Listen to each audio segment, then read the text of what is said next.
El tema de hoy, mi iglesia, basado en 1 Timoteo capítulo 4, del 6 al 16, y en Efesios capítulo 5, del 19 al 20. Estimados hermanos en Cristo, amigos y familia que comparten las Sagradas Escrituras, anhelo muchas bendiciones de parte de Dios y que su amor y paz reinen en vuestros corazones. El estudio de hoy nos permitirá examinarnos a nosotros mismos sobre el grado de participación en la obra de mi iglesia. Este estudio nos ayudará a fijar algunas metas para nuestro desarrollo espiritual y nos dará sugerencias en cuanto a cómo crecer en piedad y cómo participar en los cultos de nuestra iglesia. Veamos a la luz de las Sagradas Escrituras en 1 Timoteo capítulo 4 del 6 al 12, cómo mi iglesia enseña una vida ejemplar. Timoteo estaba en Éfeso cuando recibió esta carta. Parece que servía como uno de los pastores de la iglesia o consejero misionero puesto allí por el apóstol Pablo. En los versículos que siguen notamos los consejos que Pablo dio a Timoteo de cómo hacer frente a los problemas existentes en aquella iglesia. Observemos la primera parte. Ser buen siervo de Jesucristo. Si esto enseñas a los hermanos, significa enseñar, dar consejos y guiar a los creyentes a la verdad que es Jesucristo. Si haces esto, serás buen ministro de Jesucristo. Cualquier persona que fielmente enseñe la doctrina de Cristo a otros en términos que pueden recibir y obedecer es buen ministro de Jesucristo. Sigue luego una condición para hacerse buen maestro y siervo de Jesucristo, nutrido con las palabras de la fe y de la buena doctrina. Debe estudiar la palabra de Dios. Es preciso alimentar la mente suya antes de procurar alimentar la mente de otros. El creyente debe conocer a Jesucristo personalmente en su caminata diaria si quiere llevar a otros a Cristo. Desecha las fábulas profanas y viejas. Había en aquel entonces maestros y algunos ancianos que contaban cosas extrañas, mitos, fábulas, tradiciones como si fueran la palabra de Dios. El día de hoy no es muy diferente. Hay muchos cultos religiosos que no basan sus creencias en la Biblia. Ejercítate para la piedad. La metáfora se toma de los ejercicios gimnásticos. En lugar de creer y propagar fábulas profanas, el obrero cristiano debe hacer todo lo posible para practicar e inculcar la piedad. Piedad significa una reverencia hacia Dios, una actitud que produce la semejanza moral de Dios, porque el ejercicio corporal para poco es provechoso. El ejercicio corporal que se hace en los gimnasios beneficia el cuerpo, pero esta clase de ejercicio tiene poco valor en comparación con el ejercicio espiritual con el fin de asemejarse a Dios. La piedad para todo aprovecha, para el cuerpo, para la mente, para el tiempo y para la eternidad, para este mundo y para el venidero. En una palabra, para todo.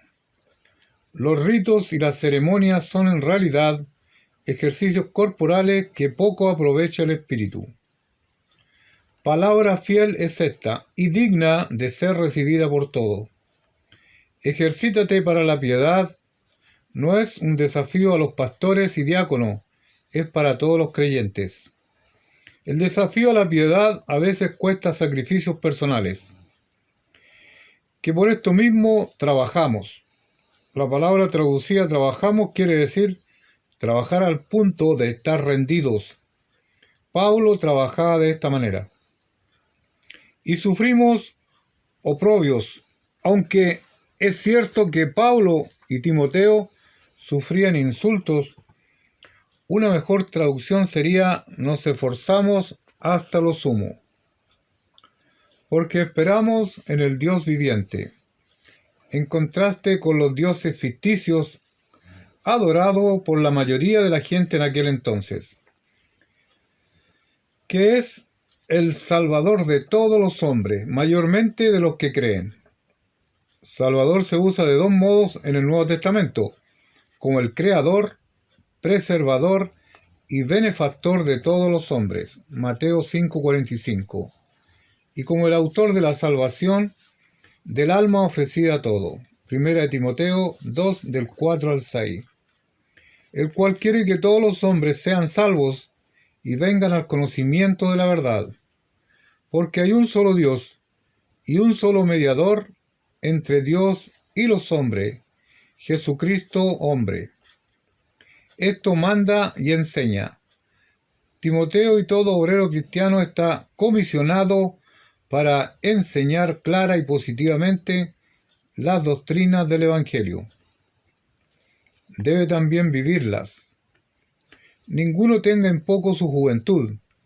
Timoteo ya no era muy joven, había trabajado con Pablo a lo menos 15 años, pero Pablo exhortaba a Timoteo a que se portara de tal manera que los ancianos de Éfeso lo respetaran y siguieran la dirección de él. Si no sé ejemplo de los creyentes en palabra, en conducta, amor, espíritu, fe y pureza. Estas son algunas de las cualidades que se espera en la vida de cada creyente. Observemos un segundo aspecto de mi iglesia. Mi iglesia me enseña cómo crecer en la piedad, en 1 Timoteo 4 del 13 al 16. Entre tanto que voy, Pablo había dejado a Timoteo en Éfeso y había ido a Macedonia. Ocúpate en la lectura. Si el creyente desea desarrollarse moral y espiritualmente, debe dedicar parte de cada día a la lectura de la Biblia, comentarios, libros y revistas cristianos, la exhortación y la enseñanza.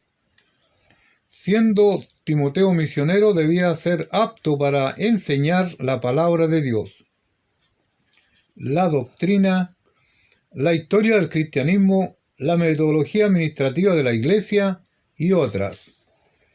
No descuides el don que hay en ti.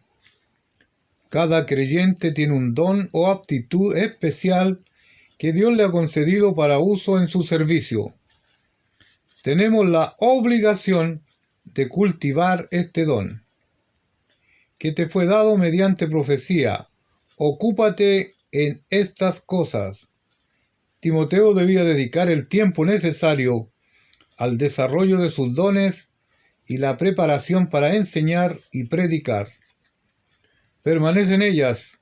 Literalmente está ocupado en estas cosas para que tu aprovechamiento sea manifiesto a todo. Si la iglesia no le ha ocupado a usted en alguna responsabilidad, probablemente es porque usted no está cultivando y no está usando el don que el Señor le ha dado. Analicemos un tercer aspecto sobre la iglesia. Mi iglesia ofrece participación en la adoración. En el libro de Efesios, capítulo 5, versículos 19 y 20 nos dice: el participar en los cultos con otras personas de la misma fe es necesario para nuestro desarrollo espiritual. El autor de Hebreos advierte a los creyentes: no dejando de congregarnos como algunos tienen por costumbre. Hebreos 10:25. Pablo dice que los adoradores deben ser llenos del Espíritu. Es necesario adorar en espíritu y en verdad. En el libro de Juan 4:24. Hablando entre vosotros, esta frase denota que en el culto de la iglesia había oportunidad para participación oral de parte de los creyentes, con salmos, con himnos y cánticos espirituales. Salmo se refiere al salterio que les vino del Antiguo Testamento. Los himnos y cánticos espirituales son propios del Nuevo Testamento, cantando y alabando al Señor en vuestros corazones. Todas las formas de canto mencionadas fueron usadas en el culto. Cada persona podía cantar. El propósito del canto era adorar al Señor Jesucristo. La adoración válida procede de corazón, dando siempre gracias por todo al Dios y Padre en el nombre de nuestro Señor Jesucristo. La gratitud es elemento esencial de la adoración. Se debe dar gracias por todo, sabiendo que cada bendición desciende de lo alto, del Padre de las luces. Santiago 1:17 nos dice: toda buena dádiva y todo don perfecto desciende de lo alto, del Padre de las luces, en el cual no hay mudanza, ni sombra de variación. En el culto tributamos gloria al Padre, al Hijo y al Espíritu Santo, es decir, a la Trinidad. Dios es nuestro Padre Celestial. Le adoramos a causa de nuestra relación con el Señor Jesucristo, y lo hacemos mediante el Espíritu Santo que mora en cada creyente. Mi iglesia debe crecer, y yo soy un elemento de crecimiento de ella. Si yo crezco espiritualmente, la iglesia estará creciendo en calidad.